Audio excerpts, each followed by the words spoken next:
ഇടവകയിലെ വികാരി അച്ഛൻ പറയുന്ന വാക്കിനെങ്കിലും മെറീനെ ഒന്ന് വില കൽപ്പിക്കണം. ഈ വർഗീസ് പുണ്യാളന്റെ പെരുന്നാളിന് കുട്ടി പാടില്ലെന്ന് പറഞ്ഞാൽ അത് പുണ്യാളനോട് കാണിക്കുന്ന നിഷേധമാകും. വർഗീസ് പുണ്യാളനെ വടിവെട്ടി എറിഞ്ഞ വസൂരി ദിനം പിടിച്ചേ ചാകത്തുള്ളൂ. അയ്യോ, ഈ ഇടവകയിൽ പാടാൻ അറിയാവുന്ന വേറെ പെൺകുട്ടികൾ ഇല്ലാഞ്ഞിട്ടാ അച്ഛൻ ഇങ്ങനെ കാല് പിടിക്കുന്നേ. അച്ഛൻ വിഷമിക്കണ്ട. ഒരു നിവൃത്തിയില്ലെങ്കിൽ പെറാൻ നിൽക്കുന്നതിന്റെ പെണ്ണുമ്പിള്ള ആലീസിനെ കൊണ്ട് പാടിക്കാം. അവള് പഴയ പള്ളിപ്പാട്ടുകാരിയാണല്ലോ. എന്റെ വൈഫ് ആയതുകൊണ്ട് ഞാൻ പൊഴുത്തി പറയല്ല. അവള് പാട്ട് പാടി എത്ര സ്പീക്കറാ കത്തിച്ച് കളഞ്ഞിരിക്കുന്ന അച്ഛൻ അറിയരുതോ? അവളെ നീ സന്ധ്യാപ്രാർത്ഥനയ്ക്ക് വീട്ടിലിരുത്തി പാടിച്ചാ മതി. സന്ധ്യാപ്രാർത്ഥനയ്ക്ക് അവള് പാടുമ്പോ ഞാൻ ഇറങ്ങി റോഡിൽ നിൽക്കും. അല്ലെ നാട്ടുകാർ വരിക്കും ഞാൻ അവളെ തള്ളിയിട്ട് അവള് കിടന്ന് കരയണമെന്ന്. മെറീന ഒരു മറുപടി പറഞ്ഞില്ല. ഞാൻ പാടാച്ചോ, പക്ഷെ ഒരു വ്യവസ്ഥ. ആ വിവരദോഷി എന്നോടൊപ്പം പാടാൻ പാടില്ല. അയാളെ മാറ്റി എല്ലാ പാട്ടും ഞാൻ സോളോ പാടിക്കോളാം.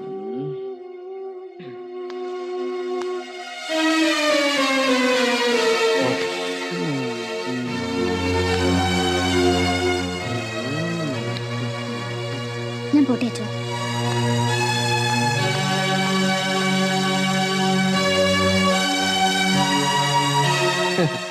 വിവരദോഷിയും സംസ്കാരശൂന്യനും വൃത്തികെട്ടവനുമായ അളിയനോടൊപ്പം അവൾ പാടില്ലെന്നാണ് പറയുന്നത്. അതുകൊണ്ട് നാളെ മുതൽ അളിയൻ തബല വായിക്ക്, ഞാൻ പാടാം. എന്താ father?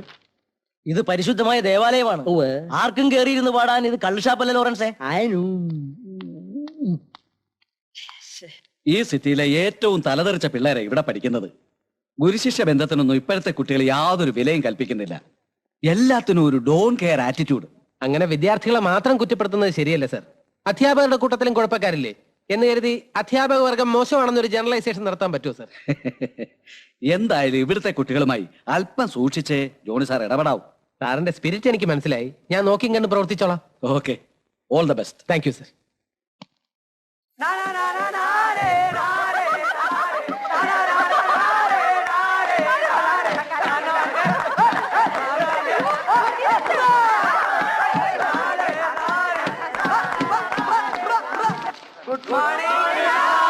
Good morning. Sit down please. പിന്നെ സാറിന് അത്രയ്ക്ക് അങ്ങോട്ട് നീട്ടി വിളിക്കണ്ട. അങ്ങനെ വിളിക്കാറാവുമ്പോ ഞാൻ പറയാം.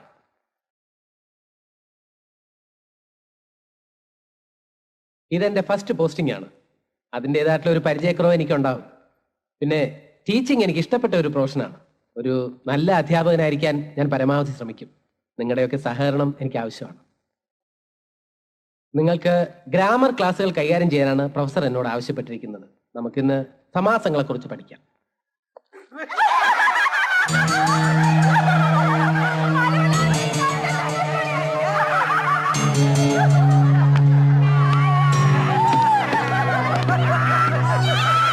കാർട്ടൂൺ നന്നായിട്ടുണ്ട്. എനിക്ക് ഇത്രയും സൗന്ദര്യം ഉണ്ടെന്നുള്ളത് ഇപ്പോഴാണ് മനസ്സിലായത്. ഇത് വരച്ചാൽ ഞാൻ അഭിനന്ദിക്കുന്നു. പക്ഷേ ഈ ക്യാപ്ഷനിൽ ഒരു ഇൻസൾട്ടിംഗ് ഉണ്ട്, അല്പം ബാഡ് ടേസ്റ്റ്. അതത്ര തമാശയായിട്ട് എടുക്കാൻ എന്നെ കൊണ്ട് പറ്റില്ല. അധ്യാപകരെ പൂവിട്ട് പൂജിക്കണമെന്ന് ഞാൻ പറയില്ല. പക്ഷെ 10 അക്ഷരം പറഞ്ഞു തരുന്ന ആളെ അപമാനിക്കുന്ന അത്ര നല്ല കാര്യമല്ല. പിന്നെ വീട്ടിലുള്ളവരെ പരിഹസിക്കുന്നത് അത്ര സ്പോർട്ടീവായിട്ട് എടുക്കാനുള്ള വിശാല മനസ്സും എനിക്കില്ല. ആരാണ് ഇത് എഴുതിയത്? ആരാ ഇത് എഴുതിയെന്ന്? ശിക്ഷിക്കാനല്ല, പറയൂ. ആർക്കാണ് എന്റെ അച്ചായനോട് ഇവിടെ ഇത്രയും വിരോധം? Very sorry. ആരാണ് ഇത് എഴുതിയെന്ന് പറയാതെ ഞാനിന്ന് ക്ലാസ് എടുക്കുന്നില്ല.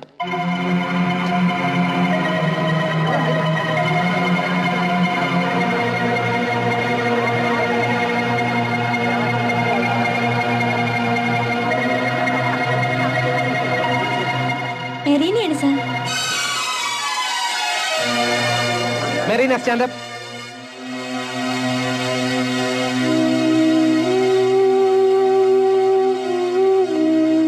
കുട്ടിയാണോ ഇത് എഴുതിയത്? ചോദിച്ചത് കേട്ടില്ലേ? ഞാനല്ല. Silence, silence. ഒരു തെറ്റ് ചെയ്താൽ അത് അക്സെപ്റ്റ് ചെയ്യാനുള്ള ഗട്ട്സ് എങ്കിലും കാണിക്കണം. കുടുംബ വഴക്ക് കോളേജിൽ കാണിക്കാൻ വന്നാലുണ്ടല്ലോ, കോഴിപ്പള്ളിയിലെ വലിയ കൊച്ചമ്മയാണെന്നൊന്നും ഞാൻ നോക്കൂല. അടിച്ച് പല്ലടക്കും. ആ, എന്നാ നമുക്ക് തുടങ്ങാം.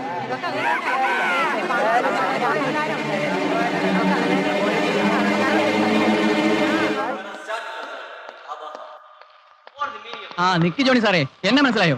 ഞാൻ കോഴിപ്പള്ളി ജെയിംസ്, ഇവിടുത്തെ വിദ്യാർത്ഥി. ഇത് ചേട്ടൻ കോഴിപ്പള്ളി പീറ്റർ, ഇവിടുത്തെ പൂർവ്വ വിദ്യാർത്ഥി. ചിലവൊന്നും ചെയ്തില്ലല്ലോ. സാറ് ചെലവൊന്നും ചെയ്യണ്ട, അതിനുള്ള സെറ്റപ്പ് ഒക്കെ ആയിട്ടാ ഞങ്ങൾ വന്നിരിക്കുന്നത്. നീ ഞങ്ങളെ പെങ്ങളെ കളിയാക്കും അല്ലടാ. വേണ്ട പീറ്റർ, കണക്കിലൊക്കെ നമുക്ക് കോളേജിന് പുറത്ത് വെച്ച് തീർക്കാം. കളിയാക്കും അല്ലടാ. പീറ്റർ വേണ്ട.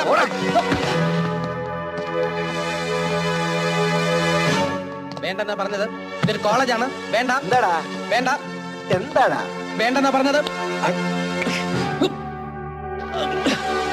എന്താടാ എന്റെ ക്ഷമയ്ക്കൊരു അതിലുണ്ട്. എന്താടാ വേണ്ടെന്നാ പറഞ്ഞത്. എന്താടാ വേണ്ട. എന്താടാ നീ കളിയാക്കോടാ. എന്റെ പെങ്ങളെ കളിയാക്കോടാ.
വേണ്ട വേണ്ട, നിങ്ങളുടെ ഒരു വിശദീകരണവും ആവശ്യമില്ല.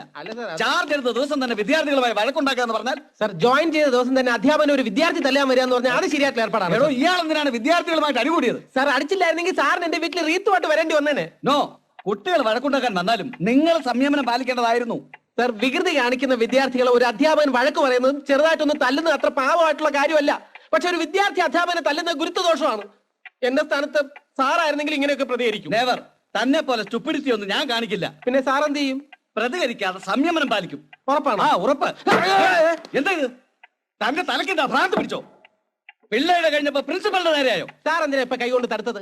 സാർ, ഇതാണ് റിഫ്ലക്സ് ആക്ഷൻ. ഒരു വസ്തു നമ്മുടെ നേരെ വന്ന് വീഴുമ്പോഴോ ആരെങ്കിലും നമ്മളെ അടിക്കാൻ കൈയോങ്ങുമ്പോഴോ നമ്മൾ അറിയാതെ കൈകൊണ്ട് തടുക്കും. അത് പ്രതിരോധമാണ്, ആക്രമണമല്ല. അത് മനസ്സിലാക്കണം. സാർ ഇവിടുത്തെ മലയാള അധ്യാപകനാണ്, കരാട്ടെ മാഷ് അല്ല. ആ, സാർ അവിടെ പോയിരുന്നേ.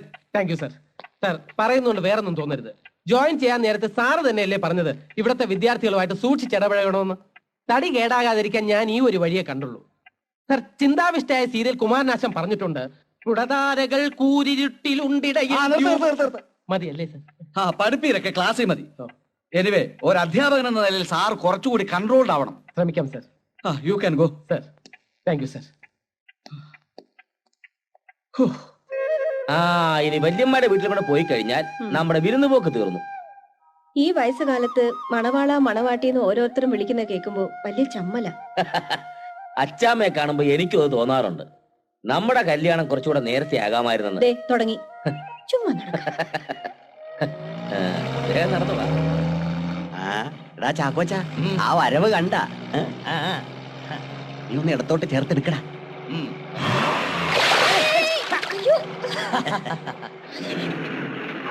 നിർത്ത്.